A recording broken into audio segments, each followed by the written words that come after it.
Hey YouTube, I want to quickly talk about the Jared Anderson fight. If the reason you're asking why the hell the camera's moving, walking my dog right now. But I thought I'd drop some gems while I still have this fresh. I've been thinking about it for the majority of the day. Might be a shorter video. I don't have too much to say. So as for Anderson, I saw the fight on ESPN and I don't really like, not Jared. I think Jared's a good guy. I don't really like the angle they're trying to market this kid at. They're trying to tell me that he's going to be one of the all-time heavyweight greats. I just don't see it in this generation. The current heavyweight landscape, we have Wilder, AJ, and Tyson Fury. I know he's probably going to wait until they all retire in order to get a belt, but like, as of right now, I don't think he beats any of them. As of right now, I struggle to see how he beats Dillian White. I struggle to see how he beats Filip Hrgovic. I struggle how he sees. I think he even struggles to beat Del Boy. Am I being too critical? Yes and no. I'm going to say I'm being critical in the end that, like, should I be comparing a prospect kind of contender to these guys who are all well-rounded like Del Boy or the Whites or Hrgovics of the world? Probably not. But that kind of comes into the marketing angle that ESPN is doing with this shit. They have Jared Anderson, supposedly 23, about my age, which is crazy because the dude's like 5'7", ripped out of his mind. I'm a 5'6" motherfucker, could barely Olympic weightlift. But no, this guy's he's strong, big guy, obviously has power. But the whole marketing angle they were doing last night was Jared Anderson is this guy who wants to retire at 27 years old. So he only has about 4 years left in the boxing game. And it looks like his heart isn't in the game. The way he makes it seem, at least, is that what he really cares about is getting the bag for his family and getting that generational wealth and getting out of there. Taking care of his dog that they were showing off. And to be fair, I'm walking mine right here. So I get that, man. But where the things come off to me is this 4-year plan. What's Top Rank going to do with you? So last night, he fought Charles Martin, which I have a lot of respect for Charles Martin. I know a lot of people watching this video probably don't. He's a good guy. I mean, he got knocked out by AJ, but that's a prime AJ that was coming off a white, a prime white that can pack O2 arenas in 2017, man. And he knocked him out in 2 rounds. Then Charles Martin, though, after that, he improved. He fought Adam Konakty, lost by 1 round. Could have gone either way, in my opinion.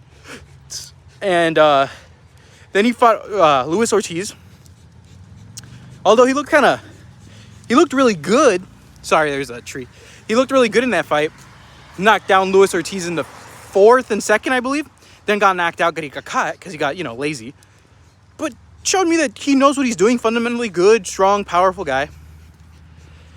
And last night's fights was no different. He came in there with 2 weeks notice.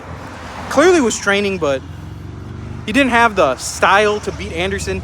He had a kind of relaxed, I'm going to try to counterpunch everything you do type of style, which can only work so often. So, really nothing special. And then Jared pretty much beat him 9 out of 10 rounds, except for the 1 round where I had a cut. I ran into something with the dog. Point being, it was a 9-1 type of fight, maybe at most 8-2. Charles Martin didn't really have the style for it. He was sitting back, counterpunching, and didn't really force himself into the fight at any moment, except for the 5th round and maybe the last bit of the 10th. Clearly, Martin had power, as he's shown with the Ortiz fight, as he's shown with literally most of his fights. He's a powerful, strong guy. He's just never getting the end of the short stick, always coming in on short notice. Never really expected to win. So yeah, getting clipped in the 5th was probably a good learning experience for Jared. Looked pretty decent, recovered pretty well, beat the rest of the fight. Looked pretty meh at the end, though. Another 2 rounds, who knows what would have happened, because Jared didn't look steady on that last round either. All that said, though, the reason I'm being so harsh is because they want him to start fighting, or they want him, he wants to retire at 27, so the dude has to put the foot on the gas, and he has to be able to beat top heavyweight contenders, and I don't know if he has that in him yet. I really think a Del Boy today probably still beats him. A White today probably still beats him. And if it were like, you're going to let this guy be groomed by Top Rank for a long time before he fights for a championship, then not a big deal. But he only has 4 years, and really all you have left is to start fighting contenders so you can get that title shot once the Furies, the Furies and the AJs and the Usyks go away of the world. So honestly, his next fight should be Efe Ajagba, but they're not going to do that. They're going to make him fight the same guy who couldn't get his visa yesterday. And then what? What's Top Rank going to do for you? Efe Ajagba? That'd be a good step up. But after that, what? Like, realistically, they're gonna have to feed you to the dogs. You'll have to be fighting the Filip Hrgovics of the world, and I don't know if he's ready for that. And with the shortened time span, how you gonna manage that? I don't know. I think he's still a really green fighter. Not bad for his age, but things need to be improved in order to win a heavyweight belt.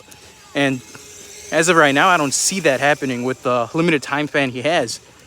You can make some decent fights with him. I just don't think he's ESPN's next best heavyweight or the next best thing after Tyson Fury or Anthony Joshua. He's too small for the heavyweight. He probably is better for cruiserweight, but it'd probably kill him cutting weight. He's a big guy, 240. But I mean, like, stature-wise, he's not as big as the biggest heavyweights. We're talking like the Zhilei Zhangs, the Joe Joyces. We're talking Tyson Fury, 270 pounds. Like, he's a small guy. And if you're going to put him in there with those, I mean, I don't know if he lasts. He'll probably get punched and knocked out. As of right now. And again, I'm being critical because his plan is to retire in 3 years, 4 years. You really got to push him. You should, like, after this year, after his next fight, he's going to fight what? The guy he was supposed to fight in lightweight replacement, the guy who got the visa issues just on August. Then he's going to fight probably Efe Ajagba because it's an in-house fight. And then what? Anything else is going backwards. You got to be able to force this guy to get himself ranked and then try to make him a belt. Because their best bet at this point is a vacant WC. Well, once they unify, if they unify the belts, and once Usyk and Fury retire, his best bet is a vacant belt in 2 years.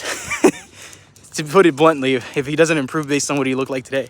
But that's really all I got to say about that. It's a good fighter. I don't want to talk too much shit about him because he's still a young guy.